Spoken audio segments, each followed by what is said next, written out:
बिस्मिल्लाहिर्रहमानिर्रहीम। Virtual learning earning channel पे तमाम मेंबर को वेलकम करते हैं।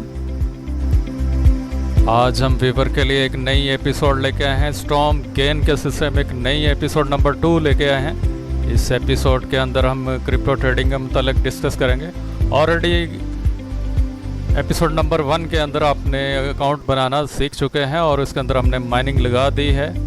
इस एक नए व्यूवर के लिए उस वीडियो को देखने के लिए नीचे आपको डिस्क्रिप्शन में उसका लिंक मिल जाएगा। इससे पहले कि हम क्रिप्टो ट्रेडिंग के मतलब डिटेल से डिस्कस करें, नीचे दिए गए रेड बटन को क्लिक करके चैनल को सब्सक्राइब कर दें और साथ में ही बेल आइकन को प्रेस कर दें ताकि आने वाली तमाम वीडियोस का आपको नोटिफिकेशन मिलता रहे।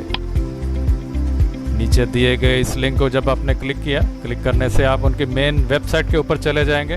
तो लेट्स स्टार्ट। हम उनकी मेन वेबसाइट के ऊपर मूव करते हैं।